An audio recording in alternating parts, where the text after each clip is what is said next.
all over the country. Things are likely to be things are likely to be pretty much the same in this respect, one would think. एखाद्याला असं वाटू शकतं की पूर्ण देशातच अशी परिस्थिती असेल की एकटा उशिरा उठतो आणि एकटा लवकर उठतो. If the man of the house, any house, decides to take a day off from work, he would probably find his son emerging from his room at about 10 a.m. and that too in a rubbing eyes mode. म्हणजे एखाद्या घरातला जो माणूस आहे करता धरता त्यांनी जर सुट्टी घेतली, म्हणजे ते गाडीवर त्याला सोडत असतील, काहीतरी त्याला हेल्प करत असतील, तर त्यांनी जर बाहेर निघाले तर ह्याला उशीर होतं. ते पण असं डोळे चोळत तो 10 वाजताच्या सुमारास निघतो बाहेर. After fooling around for a while, the lad would probably dash off to college in a rush, whilst simultaneously zipping up his jeans and sending text messages on his phone. म्हणजे इकडं तिकडं करत काहीतरी करून घरातून निघत असतानाच काहीतरी आता वा इथली रिक्षा पकड तिथली रिक्षा पकड असं करत तो आपल्या पॅन्टची चेन लावत किंवा मोबाईलमध्ये कोणाला तरी मेसेज पाठवत तो निघालेला दिसत असेल. His father would undoubtedly be left shaking his head and burying himself deeper into his newspaper. म्हणजे ह्या पालकांना, म्हणजे त्याच्या पालकांना काही डाऊटच नाही की बाबा हे असं बादच झालं आपलं पोरगं, असं फिक्स धरतात त्याला. आणि आपलं जे डोकं आहे ते न्यूजपेपरमध्ये आणखी खूप असतात. Some lucky families have come to a perfect understanding दो. म्हणजे यातले काही परिवार आहेत जे खूप हुशार आहेत, त्यांनी बरोबर समजून घेतात. My sister, a teacher, and her husband, a doctor, wake up at 4 a.m. each day in order to be done with their daily chores and to spend quality time together before the frantic schedule begins.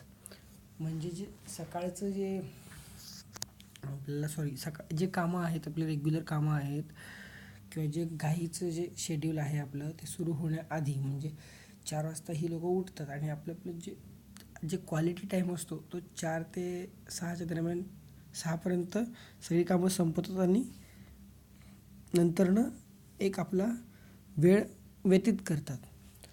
Word has evidently gotten around about their ways. म्हणजे त्यांना आता ही पद्धत आहे ही त्यांना भरपूर जणांना कळाली, म्हणजे आसपासच्या लोकांना. It is learn that the garbage man turns up at there house every day at 5 in the morning. म्हणजे ही लोक उठून सकाळी काम करतात हे त्यांना कळालं आहे. त्यामुळंच की काय त्यांचा कचरेवाला बरोबर 5 वाजता सकाळी कचरा घ्यायला येतो. And when the good doctor had to undergo a small surgery himself, his operation was actually listed for 5:30 a.m. an unheard of hour for such an intricate activity. म्हणजे एवढं अवघड म्हणजे गुंतागुंतीची गोष्ट होती ही.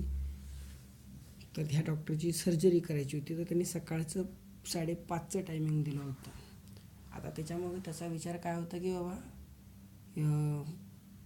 ते पुढच्या लाईनमध्ये सांगितलेलं आहे की ह्या डॉक्टरची जेव्हा छोटीशी सर्जरी म्हणजे छोटंसं ऑपरेशन होणार होतं आणि गुंतागुंतीचं होतं, ते सकाळी 5:30 वाजता ठरवलेलं होतं. जे असं ह्या गोष्टींसाठी कधी सकाळी 5:30 वाजता ऑपरेशन आहे असं कधी आपण ऐकलेलं नसतं.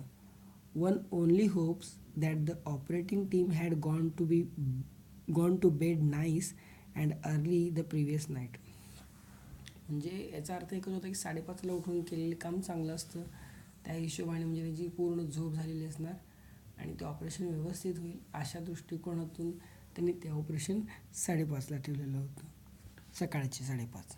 One thing for sure, 5 o'clock in the evening is probably the one time of day when one can hope to invite such contrasting creatures together for a celebration. म्हणजे समजा तुम्हाला काहीतरी एक सोहळा ठेवायचा आहे, आणि त्या दोघांना पण इन्व्हाइट करायचं आहे, तर तुम्हाला संध्याकाळच्या 5च टायमिंग द्यावं लागणार. कारण हे एकच वेळ अशी आहे जिथे 2 वेगवेगळ्या प्रकारचे प्राणी, म्हणजे एक सकाळी उठणारा प्राणी आणि एक दुपारी उठणारा प्राणी, हे 2 प्राणी 5 वाजता तुम्हाला भेटू शकतील.